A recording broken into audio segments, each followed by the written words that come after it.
Morning, everybody. Welcome here to the General Services Building. We'll start off with the pledge. I've asked Sheriff P.J. Allred to lead us in the pledge.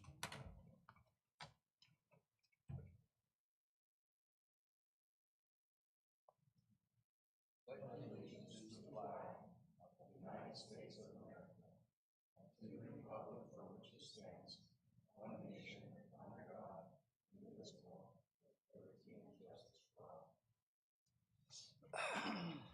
Again, I'd like to welcome everybody out. Do we have anybody online? Just one. Welcome them online as well. First off, we need to approve the minutes of our regular meeting and work session held on July 15th. So moved, Mr. Chairman. I'll second that. And I'll make it unanimous. Also to approve the demands and handwritten warrants. I'll make a motion that we approve our demands and handwritten warrants. I'll second the motion. Make it unanimous. Okay, first up we have our sheriff again, P.J. Allred, with an item. Good morning. Good morning.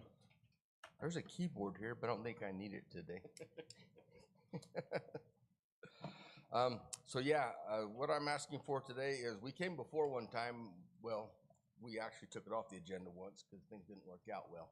But we're here again now asking for some out-of-state travel for our one of our jail lieutenants, Brandon Hall, to attend the National Jail Leadership Academy in Huntsville, Texas. It'll be November 10th through the 15th. And so we're asking for his out-of-state travel permission. Comments, discussions, questions? No, Mr. Chairman, this is it's important for leadership. I read through some of the agenda for the meeting, the training, so it's definitely something worthwhile. We've supported this in the past, and I think it's important that we have our personnel be current with changing laws and procedures. I'll make a motion that we, if there's no other discussion, I'll make a motion that we approve the out-of-state travel for Lieutenant Brandon Hall. I'll second that. Make it unanimous. Thank you, gentlemen. Appreciate that. Thanks, Sheriff. Next we have our county attorney, Scott Bennett.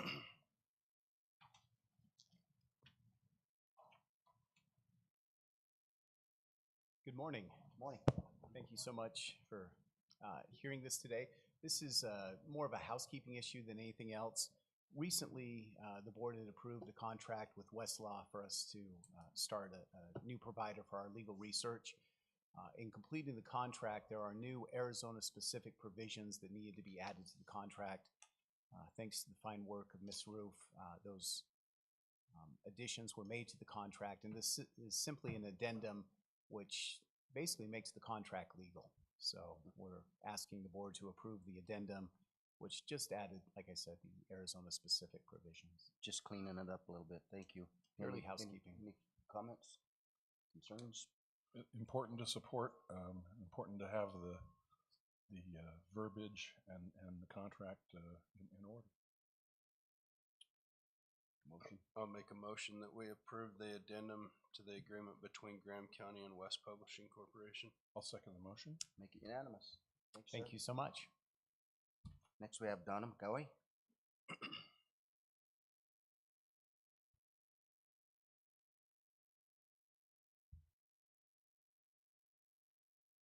Good morning, gentlemen. Morning. I'm back before you with another intergovernmental agreement. This time this is between Pinal County and Graham County for the Juvenile Detention Educational Services.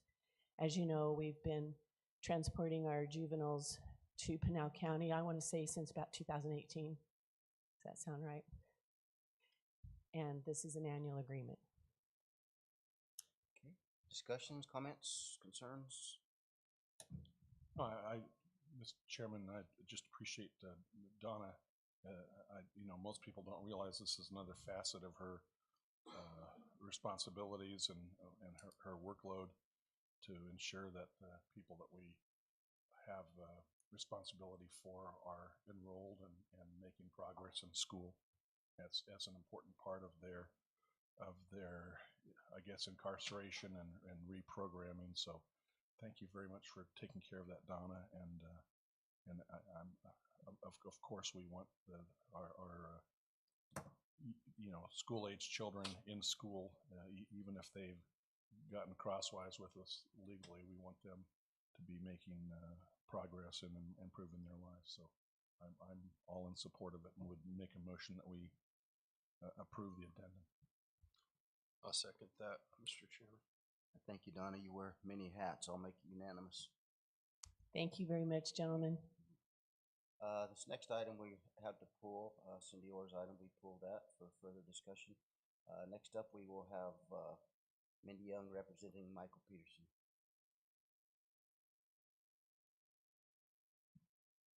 Good morning. Morning. My first request is going to be somewhat difficult. I did send a follow-up email to the board. I'm hoping you saw the email. There were some examples in my email for you to help you understand what my request is. I'm seeking approval of a limited representation contract with Attorney Shannon Day for a dependency alternative program. A dependency is a CPS case. It's a DCS case. When DCS steps in and removes children because the home is not safe or the parent is not safe, typically at that point, we have to appoint attorney for each parent. Sometimes there are multiple parents, and for the children. And so that is a rate of $1,700. It's a flat rate. Some of it is covered by a grant, federal money.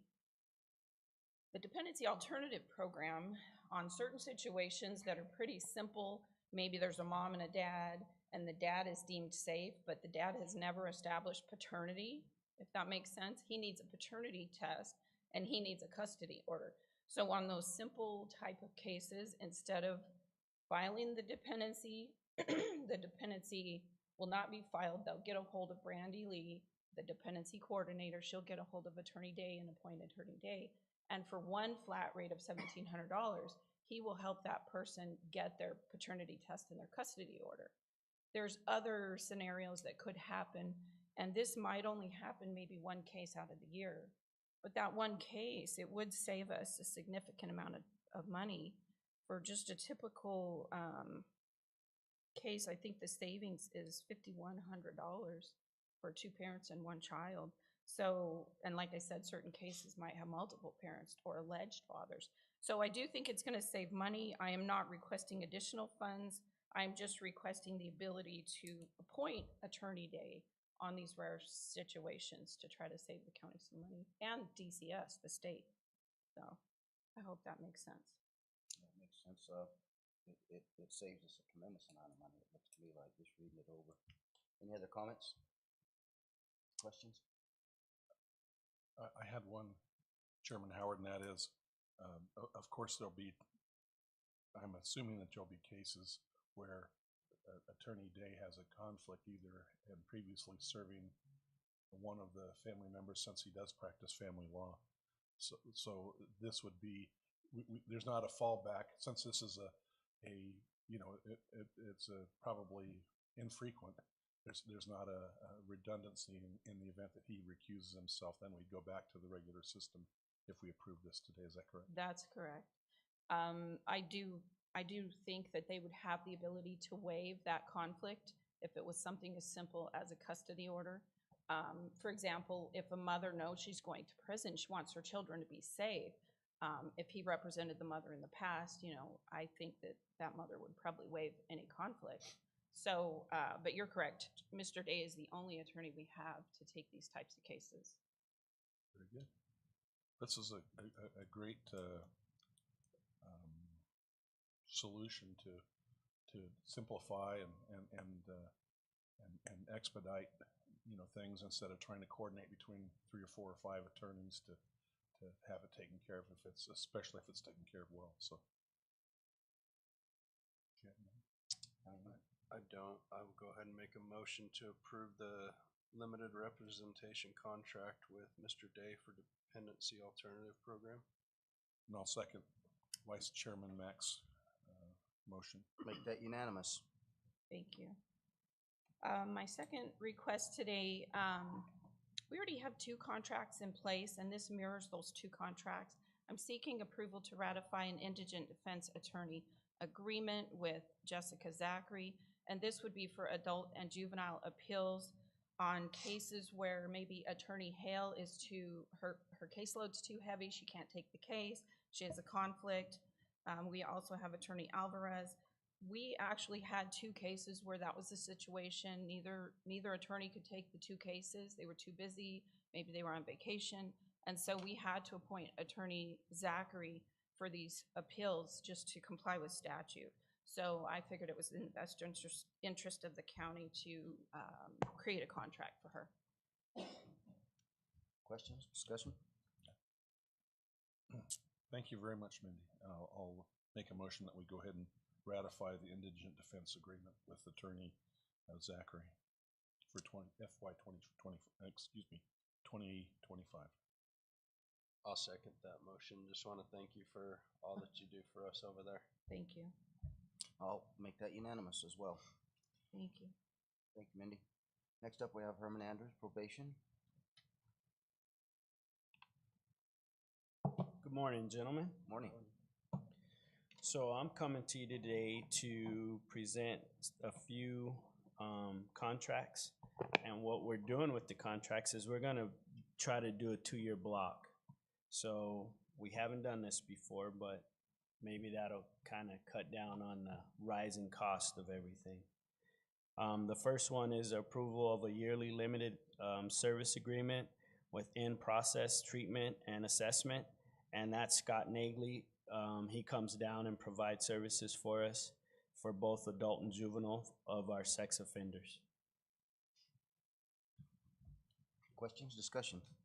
Just a comment, Mr. Chairman, that is the revision and going to a 2-year contract.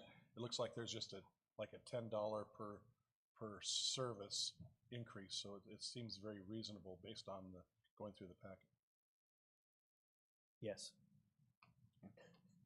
I'll go ahead and take this one. I'll move, and I have thoroughly read, and I know that we've all looked through. In fact, we had a 154-page agenda packet, so lots of pages, but and lots of details. But we reviewed this, and I'd make a motion that we go ahead and approve the yearly limited service agreement with in-process treatment and assessment. I'll second that. And I will approve it unanimously. And our second one would be the approval of a limited service agreement with in-process treatment and assessments. And again, the owner and provider is Scott Nagley to provide juvenile sex offender counseling, group and individual counseling. And that's also held in our building, and that's for also a 2-year block. Have a motion, discussion? I'll go ahead and make that motion, Mr. Chairman, that we go ahead and approve this additional yearly limited service agreement with in-process treatment and assessment. And I want to differentiate this, and this is for counseling, for juvenile sex offender counseling groups and individual counseling. I will second Supervisor David's motion. Make it unanimous. And our next one is approval of limited service agreement with Brock Counseling. That's Kristen B. Brock for juvenile probation, and that's also for a 2-year block. Motion? Are these 2-year or 3-year? Because I thought I read 3-year. in the I'm sorry. packet they were I'm sorry. 3-year. They are 3-year. 25 fiscal year 25 through 27. Okay. Good catch. I'll make a motion that we approve the limited service agreement with Brock Counseling for juvenile probation. So it would be fiscal year 25 through 28, right? No, 27. Oh, yeah, you're right. That's where I was getting hung up on the 25, 27. Well, you've got Block and Brock. Yeah. Okay. I'll go ahead and second Vice Chairman Mack's Make it motion. unanimous. All right, and the next one is limited service agreement with Family Transition of Arizona. That's Tom Romero and Lorena Harsh to provide sex offender group and individual counseling, and that's also done in our building.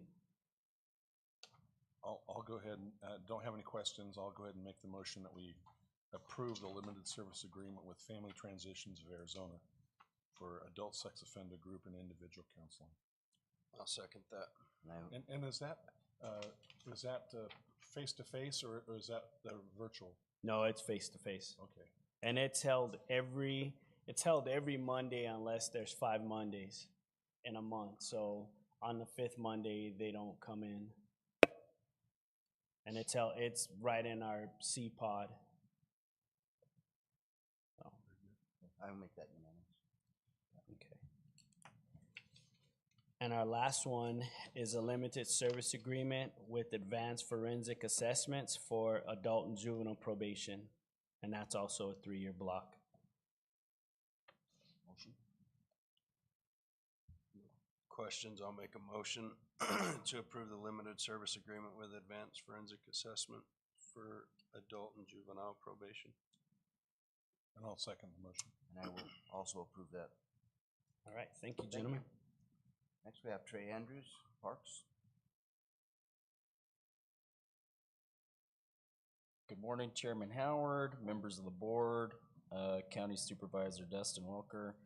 I am seeking approval of an extension to our 5-year agreement with Arizona Game and Fish. It's our community fishing program. They come and stock our ponds regularly.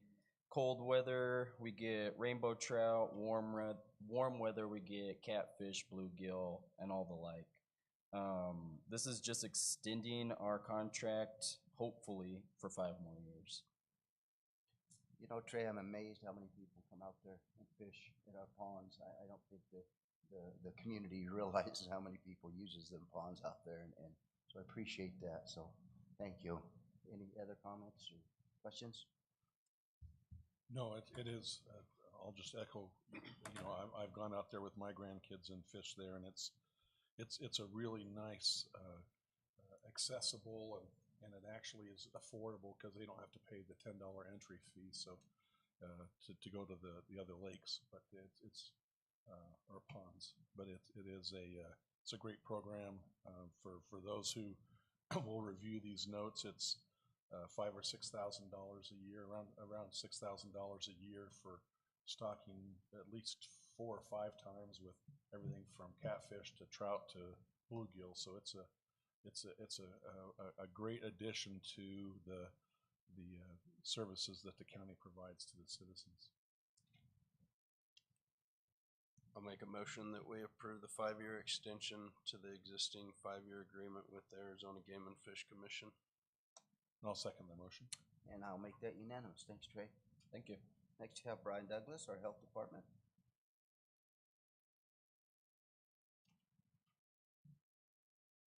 Good morning, everyone. Morning.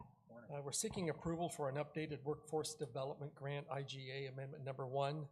ADHS updated the budget period start and end date, and everything else remains the same. Looks like we're just making this amendment. Any conversation on this one? It's just a formality.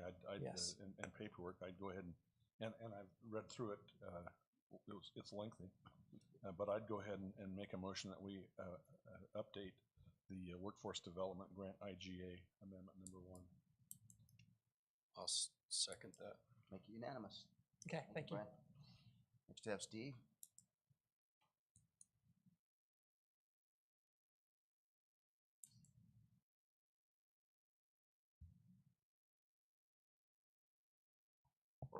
Good morning, gentlemen.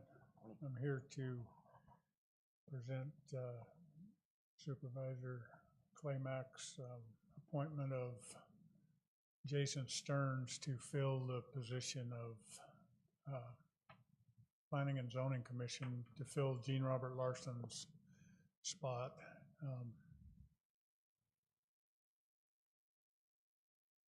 Big shoes to fill.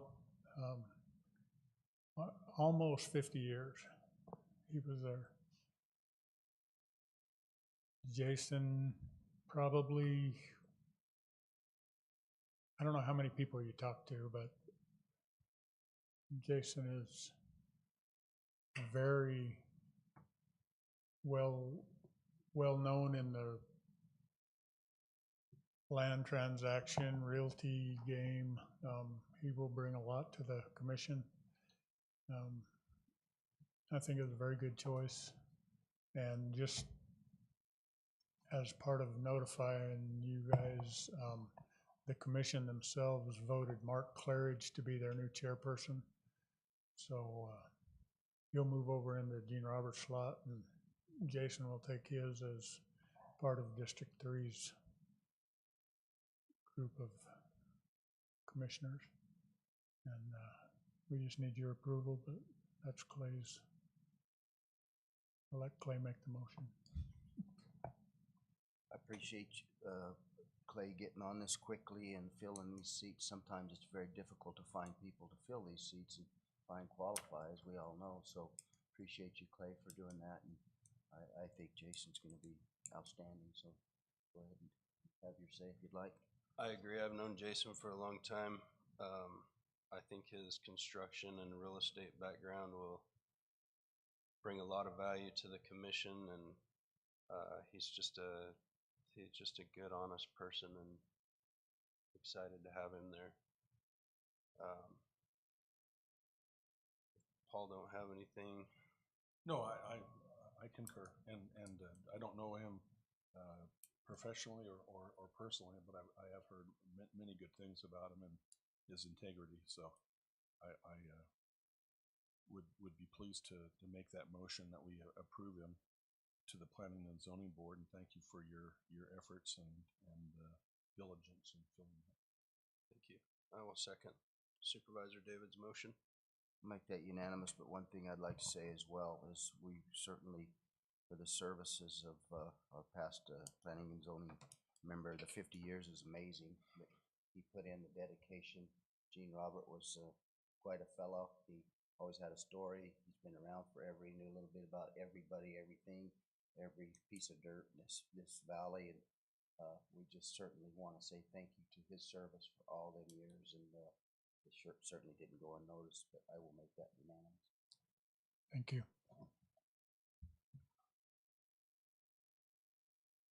Next week, Dustin is going to fill in for our highway manager, Steve Puzis. Thank you, Mr. Chairman, members of the board. I'd like to excuse Steve Puzis. He's out today on a vacation. What the highway is requesting is an approval of an IGA with Pinal County. They have an annual safety rodeo that Pinal County puts on, and most of the other counties attend that. It's to promote safety first. It's also an opportunity to demonstrate their skills in a competition, and it's always been a real good morale boost for the program. It's usually $40 or $50 per employee. We usually send a van up there with 8 or so employees that morning, and they come back that evening. So it's just a day trip. We've historically have done really well in the skills competition, so we'd like to defend some of our winnings in the past. But anyway, I feel like this is a good program, a good opportunity for our highway department, and would recommend approving the IGA with Pinal County. Questions, discussion on that? It's a day trip. Good to share practices and get to see how other people do things, and so it is important. I know that Clay, when you Supervisor Mack, when you worked with the highway department, did you go on some of those rodeos? I didn't. I don't think we did these back then. Okay. Well, I'm sorry you missed it. I'll go ahead and make a motion that we approve that's a very small investment of $40 or $50 a piece for lunch and registration for our highway department participants. I agree. I think it's a great opportunity for our guys to build morale and share their skills, so I'll be happy to second that. I'll make that unanimous. Next, we have an opportunity for our board to, and our county manager to give a brief briefing about what they've done in the last couple weeks. So start off with our county manager, Dustin Barker. Before we get to that, Mr. Chairman, I think we have 2 other items of business. You want me to Oh, okay. take care of those? I messed up there. I'm sorry. Yeah, let's go ahead. Dustin, go with you again. Okay, thank you, Mr. Chairman, members of the board. This first item is to approve an IGA to house Pasquayaki inmates. As you're well aware, we've had a longstanding agreement with the BIA, Bureau of Indian Affairs, to house Pasquayaki inmates over at our county jail. It's a very good revenue source for us. We average 10 to 15 inmates at any given time, so the load isn't too heavy, and our sheriff's office and jail commander have done an excellent job managing that contract. The issue is Chairman Howard actually received a letter from the BIA stating they wish to terminate our contract. We weren't sure why. And what it appears is the BIA and the Pasquayaki tribe are in negotiations on who should actually pay that bill. In the meantime, Pasquayaki really needs a place to house their inmates, so we jumped through hoops as quickly as possible. I want to thank County Attorney Scott Bennett and his team for putting this together very quickly.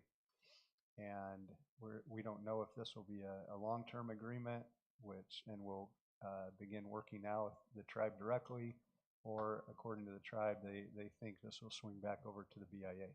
So this may be intermediate patch, it may be long-term. Either way, the contract is sound going forward, and it's basically the same terms and conditions that we had with the BIA. It's the same contract we use to house Gila County's inmates.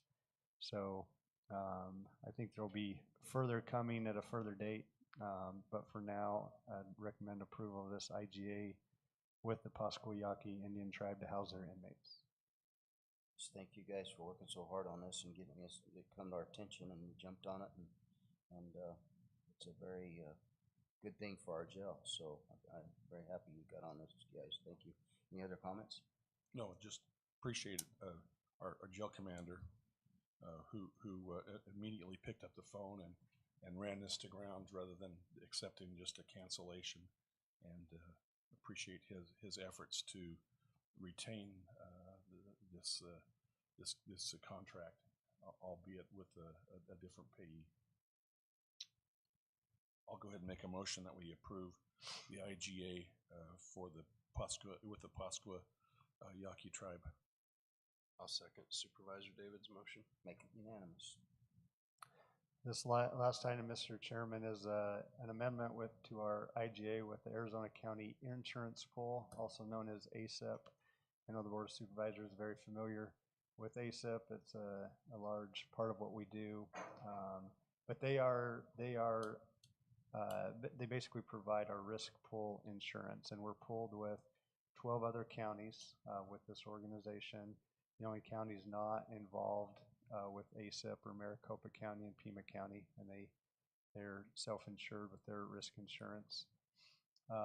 But ACIP basically provides the management for our property damage, automobile liability, physical damage, workers' compensation, employers' liability, general liability, and ACIP is governed by a board of trustees that are made up primarily of county managers, and they are all appointed by the Board of Supervisors from each entity. I believe this IGA extends the original contract another 10 years, and ACIP is extremely valuable and necessary to what we do literally on a day-to-day basis, and I recommend approval of this IGA with ACIP and the other counties. Much needed service. Thank you, Dustin. Any comments? No, this is just an update, just extending a new set of a new period of time, a 10-year period of time for the contract. It's a great, thank you for your leadership on that, Dustin, and for keeping that coalition together and working to give us a larger pool, which usually creates a lower rate. So thank you. Absolutely. I'll go ahead and make a motion that we approve the IGA, the 5th amended IGA with the ACIP. I'll second that motion. Make it unanimous. Now we get to our claim of fame of the board. So, Dustin, go ahead. Okay, thank you, Mr. Chairman. I will be brief. We're 1 month into this fiscal year. So not a lot of reporting to do on the finances, but our revenues and expenses have come in where we expected them to, and a little better over the first month. Local sales tax came in very good for July, so we're excited to at least get a good jump on the year in that category. Just wanted to do a little reporting on purchasing. One of the things that Jennifer St. John was asked to do, and one of the reasons we brought her on was so we could maximize the software that we're already using and paying for. Purchasing was a big part of that, going from basically a paper purchasing program to electronic process. It's been a lot of work with our office and a lot of work with all the other departments, and we appreciate all their cooperation and hard work. This is a very good thing. Not only does it eliminate a lot of paper and a lot of people hand delivering demands and purchase orders to the Board of Supervisors office, but now every department in their own hands has real-time access to their budgets, to what they've paid, to the vendors that they're working with, and different other contracts, and they're able to see that in our New World software system. So there's a lot of getting used to still. We've only been on this for 1 month, but I hope the departments are learning what a valuable tool it is and how efficient it can be. It's been very good. And now that we have purchasing in place, we're moving to payroll. We've been doing payroll by paper. Might be one of the only counties left in the United States that's doing that, but we're looking also to shifting that electronically, and we're excited to get that process rolling. And I know Jennifer and Marissa and Julie have been working hard with the other departments to try to get that in place. Just a couple projects. Our Fairgrounds marquee sign that we've been working with and are still trying to get in place before the fair is moving along. We received the engineering drawings on the footings this weekend, so we're hoping to put that out to bid here real quick and still shoot for that date. Some other projects we're working on, the highway yard finished installing 2 36-inch culvers over in Cottonwood Wash to help with some ponding and flooding issue out there. That was one of our budgeted projects. They did a good job on that, and we're able to finish that. 2 really big projects are Norton Road and Ray Lane intersection. It's been bid out and it's ready to go. The start date on that is September 1st, so we're about a month away for that project. Tally Wash is the other one. Both those projects, we received appropriations from the state to do those. We're in the process of working with a designer to help us with that bridge design over Tally Wash, and are coming close to an agreement, a contract with them. And then the Gila River Linear Park, which is basically a walking path along the Gila River. We applied for a grant through ADOT for that design, and we're negotiating right now with ADOT for the cost of the design on that project.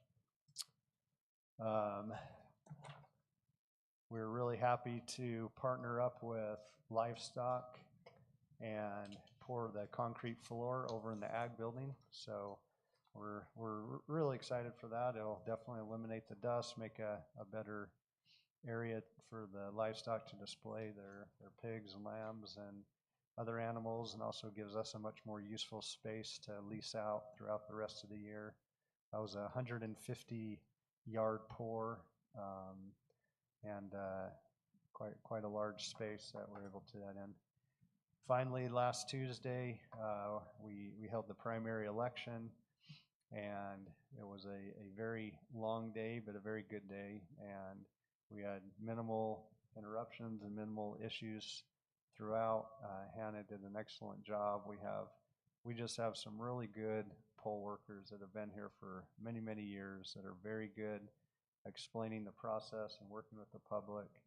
I believe we had around 4,500 to 5,000, somewhere in that area, of mail-in ballots returned either through the mail or deposited on election day. And I believe we had about 1,800 people come to the polls to vote. So the turnout actually wasn't great. I think just shy of 30%. We expect much more at the general election, as it's a presidential election. We'll be gearing up for that and have a few months to prepare for that in November. And that's my report for now, Mr. Chairman. Thank you, Dustin. Next, Vice Chair Mack. I don't have anything I wanna add other than I wanna thank the poll workers, Hannah, Polly, everybody that helped make our elections so successful. You guys did a great job and things ran flawless, and that's a blessing for our county. So just wanna thank everybody that worked hard on that. Supervisor David. Thanks. Just briefly, July 22nd, chaired a meeting in Phoenix for Rural Transportation Advocacy Council, and we're working on funding sources for the state transportation system. We heard from the ADOT director, Toth, who gave a really good report. She is very supportive of our rural counties. Following day, attended with our health department. They call it a Project Juntos, which is a part of a study and a grant to improve coordination of different health components of our health system, primarily mental health care. And so that was well done, and spent a couple hours there. Then there was on the 25th, there was a Lions Club Mental Health Awareness Run and Ride organizational meeting. And following week, of course, the election, they had a virtual fentanyl public training online, which continues to be a very vexing issue and a real threat to our populace, especially our teens and people with substance abuse problems. Then the following day, there was a webinar. Both McCoy Hawkins and myself, we attended it remotely, regarding the state's broadband program to provide funding statewide to improve internet access. And then we had our Thursday morning Truth in Taxation hearing. That was, we thought we had for the first time, we usually have one or two people show up. No one showed up, and we were getting ready to turn the lights off, and someone said, "Hey, I missed the meeting," and so we had an opportunity to work with someone and show them what they thought was a 25% increase in their property taxes was a 5% increase in their valuation, but even that didn't translate into a 5% increase in their taxes. So that was really good to let people know that we've lowered rates for the last 6 years, and that's our trajectory. Finally, that afternoon, attended a webinar, a U.S. Forest Old Growth initiative. That it's an executive order from the federal government, has potential to affect 60% of the U.S. Forest Service system, where they're designate a spot as either old growth. We don't have any in our forest, but they can also designate as future old growth. And when they do that, then it's in essence it becomes a conservation. The area set aside for conservation. There's some thinning, but almost all uses. It's almost like a wilderness designation with roads. In essence, it negates the ability for the multiple uses such as logging and or mining or even some recreation. They'll say, well, we've got to conserve this for the future, and in essence, it takes it off the table. So that's something that continue to monitor as part of the Arizona New Mexico Coalition, and then just concerned with the federal overreach. I would note that I serve on resource advisor councils with the Forest Service and the BLM, and a lot of good things, a lot of good people, but the troubling trend is that there's it's just the public lands. Instead of being public lands, it feels like it becomes the king's land, and we're not the king. So anyway, that's my report. Thank you. I don't have a lot here. I just want to mention a few things. I had the pleasure to attend Virgie's retirement party the other day, she is going to be so very much missed. That she was loved by everybody in this county. A great personality, great lady. So we just want to wish her well in her retirement. And I know PJ has big shoes to fill there. So good luck on that, PJ. And I just want to also thank Hannah for the job her and her team did for the elections. It was fantastic, and congratulations to all the winners of their races. And we move on and go on through this thing. And one other announcement I want you all to be aware of is we're having a state transportation meeting here on the 16th of this month. It's open to the public to come and throw your issues at them on any roads or any ADOT roads, state roads, to come and put your input on it. The public welcome to come and speak of that. But other than that, I attended quite a few meetings as well as Paul and Clay, so I'll leave it at that. So that's into my report. Next, we have up to call the public. I don't know if we have any. Don't believe we do. So we'll move on, and we will now move out of this and go into a public hearing. Mr. Steve.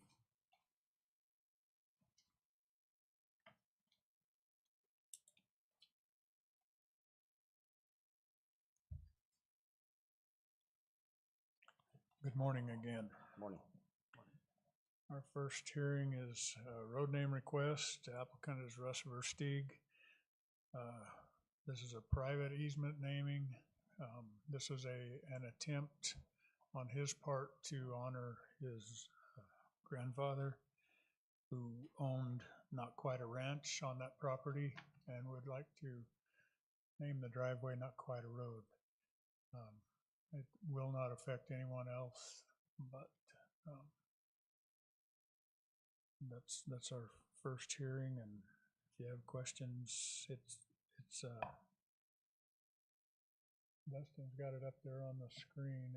It will go. It's almost parallel to Substation Lane, except at the entrance, it's north of where Substation comes off the highway, but it's across the street from that substation and going east. And I didn't bring my pointer, so.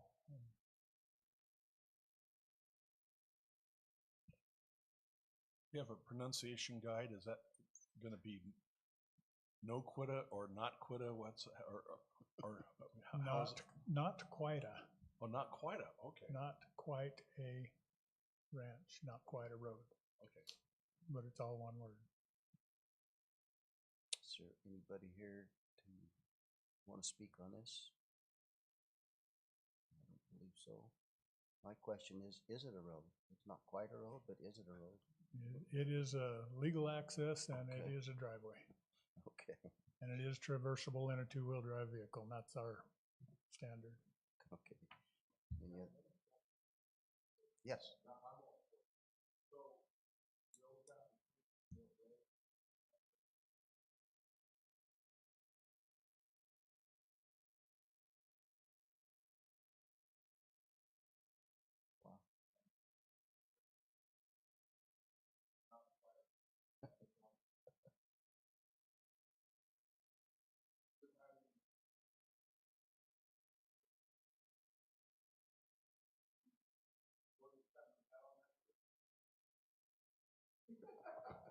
They would have been calling it in. Oh, wow. Wow. But yeah,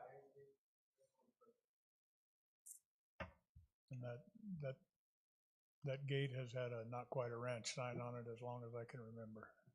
It's probably not even legible anymore, but I think it's a great way to honor his grandpa. Milt Ray was a great guy, and I think it's great tribute. You have a motion? Any other comments? You have a motion on this? I'll go ahead and make a motion for the road name request to change the private easement.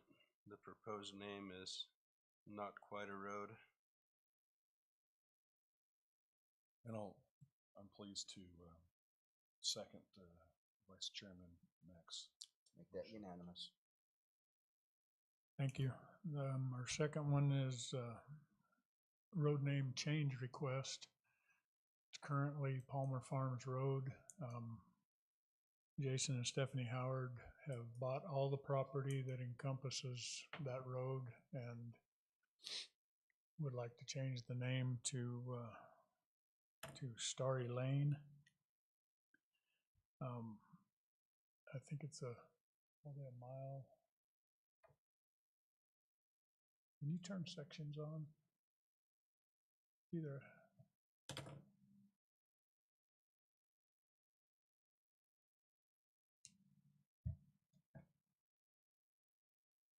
Yeah, it's just a half mile. It's half mile long. And we had this slated for your last meeting on the 15th, and we did not properly notify Mr. Moody, so we pulled it. And now we sent those letters out. We're pretty sure on the following day, which would have been the 16th, maybe the 17th that actually left the building. But Paul, do you want to voice your problem? Or Yeah, it's secondhand information, but I took a phone call last night from Lois Moody, who's one of my constituents and the mother of the person who's lives adjacent to this parcel. She indicated that he goes to work at 4 in the morning, couldn't be here. Again, I have no verification, but she indicated that the letter was addressed, on the letterhead, the notice, it was July 25th, and it was received maybe it was postmarked, either the letterhead or postmarked the 25th, received it the 29th on Friday, and felt that there was insufficient time for him to respond. Also, the secondhand information that he was in opposition because it would create a need for him to go in and all of his personal information, everything from bank accounts to IRS to credit cards, that when you change the road name, you'd have to change your address. And so it's like establishing, you just have to send out this raft of notices and letters. And that was another, I think that's what he claims was the reason that he was in opposition to the name. Okay, that's all I've got. All right, let me just tell you what I know, and then we'll see where it goes. But Mr. Moody is the only other residence on that road that is not owned by the Howards. There is another piece of property owned by the Campbells further to the west that doesn't have a residence or anything on it. They were notified also. Mr. Moody's legal access goes out to the south, out to Klondike Road. Although he uses this and has an address on it, it's not his legal access. So I don't know that he has a say in it, but he kind of does. So, and another thing that's just a kind of a sideline, but another thing to be said is, although he uses that, I lost my train of thought.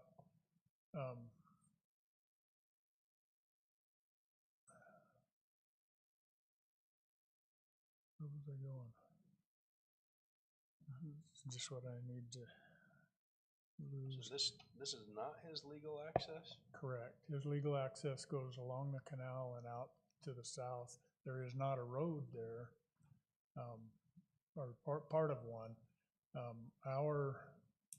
Our land split process now requires that legal access has to actually be built, and it has to exist, and it has to be traversable with a two-wheel drive vehicle. But back when Marco Palmer split that parcel off and created that easement, it was never built. It was my understanding, Director McGoy, is that in addition to just the request for a name change from the individual, the adjacent property owner, that the overarching was because it was a conflict, that the previous name was a conflicting and confusing, and could send someone in a first responder or someone who's typing into Google. It could send them in a very frustrating divergent path. Correct. I appreciate you bringing that up because that's where I was headed and then lost it. Palmer Lane and Palmer Farms Road are enough alike that they probably never should have happened in the first place. So that's another thought in how this works. And the other place I want to go is that we have no way to prove when those letters went out because at $6 a piece, we don't send that stuff certified mail. So we know we need to come up with a way to verify when this stuff happens, and your input on that would be appreciated. And or if you want us to do these certified, but sometimes, especially in these subdivisions out south, the rezoning can be 90 people, and at $6 a piece, that gets expensive. I'm not sure. I mean, we have no other way to prove when a letter went out unless it was sent certified. What's the legal requirement on the letter, Steve? I hate to tell you what my interpretation of Arizona Revised Statute is because I'm rarely correct, but for a public hearing, there has to be a posting put into at least one issue of a local paper at least 15 days prior, and or a posting put on the property, of which we did both. There is no mention in there of letters being sent out. That is in rezoning, we do have to send a letter to 300-foot radius. That's not in what I found in just a public hearing. There is not something specific about naming roads. That's something we've done as a courtesy, but what state law says has to happen, as I interpret it, is it went in the newspaper on time and it was posted on the property the morning after your last meeting, which would have been the 16th.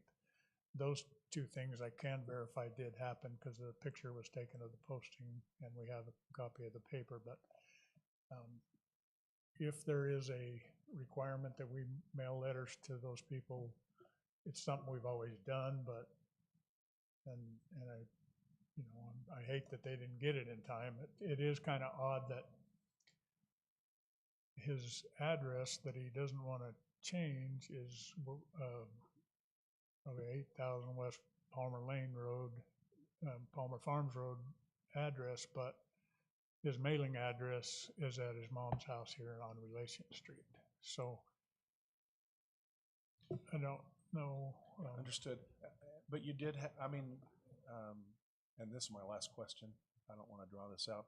So in addition to posting on the property, which is something that the state agencies like Arizona Department of Liquor, you got to post it 30 days prior to a hearing to let people know. So you'd actually put something in the roadway, some kind of a posted sign saying that there was a change? Yes, there's two of them. There's one on a telephone pole on the north side of the road, and there's one on a stake right at the current road sign.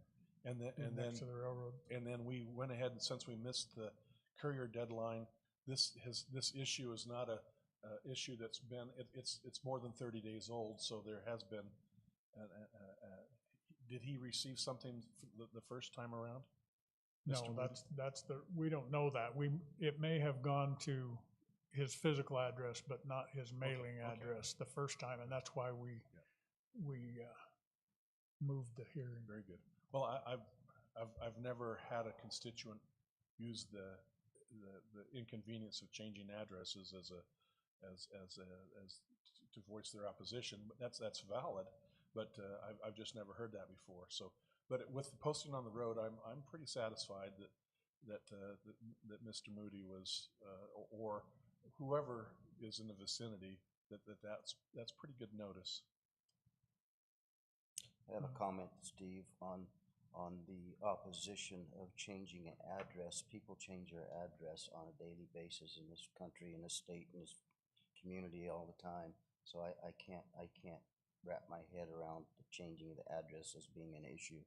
And then also, I see the advantage of naming that road Starry Lane. It goes into a business that they have, Star Barn, I believe, is down there. I think that would be an advantage to them and to their clients to be able to post something on that Starry Lane. Gives them the way into their business. But and it's a private easement. It is not Mr. Moody's easement to his property. He has another legal easement. So I really don't see why there would be an opposition, because there's other solutions to it. So that's all I have to say. Well, I do know that changing your address is a pain, and there's a whole lot of places you gotta go, and you gotta order new checks, and it's not fun, but I'm doing it right now. he's willing, I mean, and Jason and Stephanie are here if you wanna hear from them. Do you have anything to say?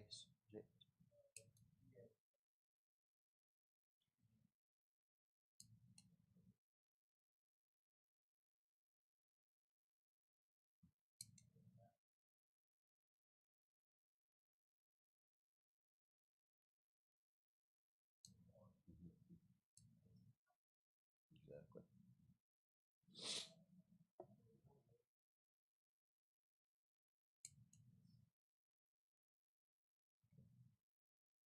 So my question on the legal access, we say it doesn't have legal access. Is there an easement for access at all through that road? No. Or is the whole road just private?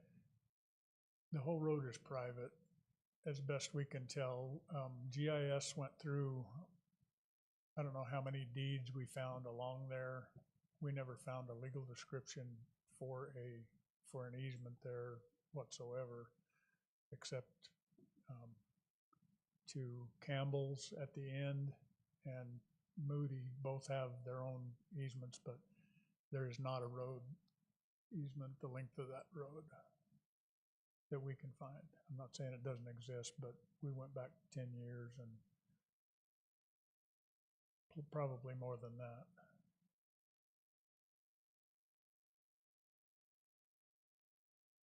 Have a motion to approve this, or Was anyone else in favor or opposed, Mr. Chairman? anybody? I'm in favor. The public, any comments out there? Favor, opposed to it? Don't see any. Entertain a motion? Yes. Okay. Based on the discussion and guidance from our planning and zoning director, and I'm assuming that your guidance is to approve. Yes. Okay. Then I'll go ahead and make a motion that we go ahead and approve the requested name change to, let me get this right, Starry Lane. I'll second Supervisor David's motion. Make that unanimous. Thank you. Our next road name request is applicant is Erica Munoz Borquez. Request is a name of private easement off of Clough Ranch Road. I don't remember what the first request was, but it was a duplication of something else we had in the county. So we took the stance that short roads coming off of Clough, well, our ordinance says if it's less than 300 feet, it has to be Clough something. This is longer than that, but because it was one of their choices, we went with it. GIS confirmed that that was really the only one that didn't conflict with something.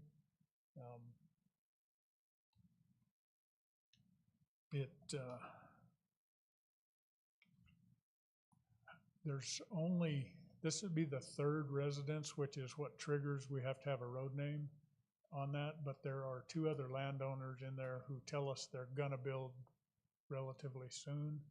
So at some point here, it's gonna have 5 or 6 homes on it. So it's something that, you know, in order to prevent a bunch of people from having to change their address later, we'd like to get the road name in there sooner than later. Anybody from the public here wish to speak on this? Questions? Well, it's nice that our county is growing and doing it in an orderly fashion. Thank you very much, Steve, for that. I'd go ahead and, hearing no opposition, I'd go ahead and make a recommendation and a motion that we approve the request of Mrs. Bohorquez to name the road Clough Creek Road. I'll second that motion. Make it unanimous.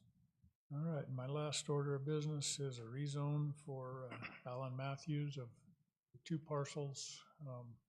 As you know, we went out to all the local gravel pits and asked them to get in compliance, and this is the, as far as I know, this is the last of them. This is two parcels in 2 separate sections back at the back of Matthewsville Cemetery, right behind Alan's house there.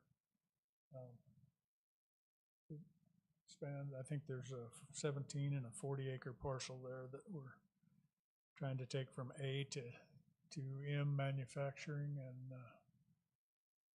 that would put him in compliance, and then as far as we're concerned, and then he can get in compliance with the state mining inspector at whatever point they choose to deal with him. Glad to see all these are coming into compliance. It's a good thing. Any opposition here? Let's see any. Steve, what do you recommend on this? What's your recommendation? We ask him to do it, therefore we would definitely see it as a plus. Any other discussion? Just a question for our county engineer. With the most of the mining operations tend to retain their own water, and rather than building berms and stockpiles, are you aware of any problems with that area as far as drainage? And more than like, I'm assuming that that would just pond somewhere, that the water would pond on his property rather than running off.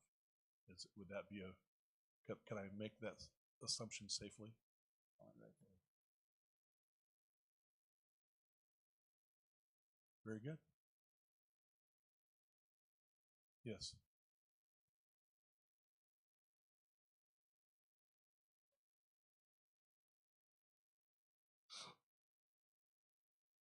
Very good. Anyone else? We get a motion.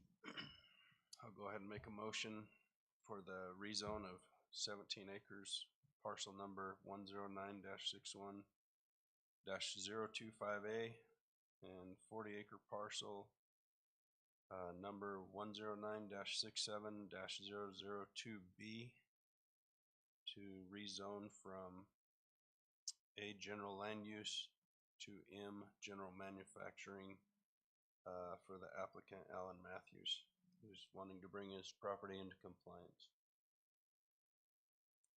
And I'm aware of long time he does septic system tank pouring and mines aggregate, and that is good that he's in compliance and now subject to environmental quality oversight. So I'd go ahead and second that motion. Unanimous. Thank you, gentlemen. Okay, we'll now close this public hearing, go back into our regular session, and we have a bid to open on the fairground exhibit building. Thank you, Mr. Chairman. This is one of our budgeted projects that we're trying to get done before the fair. This is a closed bid. It's been advertised in the Courier twice. It's been on our website for a few weeks. We initially had 4 people interested that contacted me. I walked the project with 3, but ultimately we only got 1 back. So this is from Lunt Construction. And his bid total is $89,056.